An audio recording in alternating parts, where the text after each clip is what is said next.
আজকে আমাদের চেয়ারপারসনের কার্যালয়ে অস্ট্রেলিয়ান হাই কমিশনার এবং তার সঙ্গীরা এসেছেন। আমাদের মধ্যে দীর্ঘ আলোচনা হয়েছে। আলোচনার দিকগুলোর একটি হয়েছে বাংলাদেশের হাসিনা চলে যাওয়ার পরে, শেখ হাসিনা চলে যাওয়ার পরে যে এই প্রেক্ষাপটে, বর্তমান প্রেক্ষাপটে আমরা কি ভাবছি এবং কেয়ারটেকার সরকার, ইন্টারিম সরকার কিরকম করছে, তাদের এক মাস কেমন গেল, আগামী দিনে আমাদের কি প্রত্যাশা, দেশের কি প্রত্যাশা, এবং অস্ট্রেলিয়া বাংলাদেশ সম্পর্কর বিষয়ে আলোচনা হয়েছে। বিশেষ করে দুই দেশের মধ্যে ব্যবসা বাণিজ্য, বিনিয়োগ এবং এই অঞ্চলের জিও পলিটিক্স, জিও স্ট্র্যাটেজিক বিষয়ে আলোচনা হয়েছে।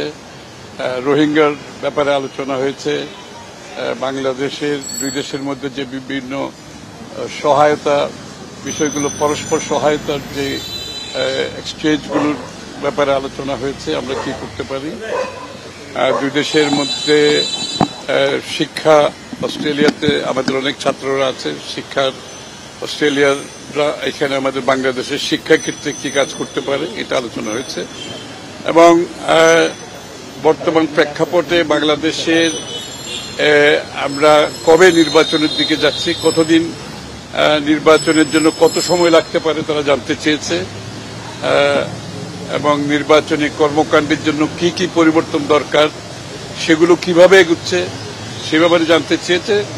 মূলত সার্বিকভাবে এগুলো আলোচনার পরে তাদের ধারণা যে যত তাড়াতাড়ি সম্ভব আমাদের বাংলাদেশে এই সমস্ত সমাধানের মাধ্যমে আগামীতে একটা আমরা সুষ্ঠু নির্বাচনের মাধ্যমে একটা গণতান্ত্রিক সরকারের অধীনে ক্ষমতা হস্তান্তরের বিষয়টি এগিয়ে যাব। এই সময়ের ব্যাপারে তো আমরা তো যৌক্তিক সময় তো বলেই যাচ্ছি। এখন সময়ের যৌক্তিকতা বিচার বিবেচনা করার যারা যারা এখানে স্টেক হোল্ডার আছে সবাই তো বিবেচনা করবে সময়টা। এক্স্যাক্টলি আমরা টাইম তো ফ্রেম এই জন্য বলছি না, আমরা তো একটা সময় দিয়ে তাদের উপর চাপ সৃষ্টি করতে চাচ্ছি না। আমরা চাচ্ছি সরকার সফলভাবে তাদের কাজগুলো করুক এবং যত তাড়াতাড়ি সম্ভব, যেমন নির্বাচন কমিশন চলে গেছে, নির্বাচন কমিশন গঠন করতে হবে এবং নির্বাচন কমিশন গঠনের পরে নির্বাচন প্রক্রিয়ার কাজটা শুরু হতে হবে। তো আমি নিশ্চিত শেখ হাসিনা তারা খুব দ্রুত করবে, কারণ একদিকে ফায়ার ফাইটিং করতে হবে, অন্যদিকে যে আমাদের যে প্রাতিষ্ঠানিক যে সমস্যাগুলো হয়ে গেছে এগুলো সমাধান করে নির্বাচনী কার্যক্রমের দিকে তো আমাদেরকে যেতে হবে। তো সকলের একই প্রশ্ন যে এই কাজগুলো কত তাড়াতাড়ি হবে, কতদিন লাগতে পারে এবং কবে একটি গণতান্ত্রিক সরকারের ক্ষেত্রে শান্তিপূর্ণ ক্ষমতা হস্তান্তর করা সম্ভব হবে।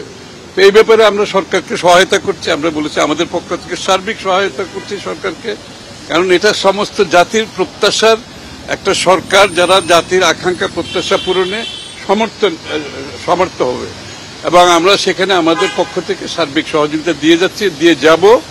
এবং বিষয়গুলো আজকে বাংলাদেশের মানুষের যে নতুন স্বপ্ন দেখছে, যে আগামীর বাংলাদেশ দেখছে, এটা আমরা সবাই মিলে করতে হবে, এটা তো কেউ একা করতে পারবে না।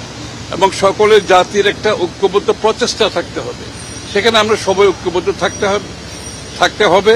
সেই কথাগুলো আমরা বলেছি এবং তারাও মনে করে যে বেসিক এই সময়টাই অন্তত ক্ষমতা হস্তান্তর করার আগে যে কাজগুলো এগুলো দ্রুত আমরা শেষ করতে পারার জন্য আমাদের পক্ষ থেকে আমরা বলেছি এবং সরকারকে সহায়তার কথা বলেছি।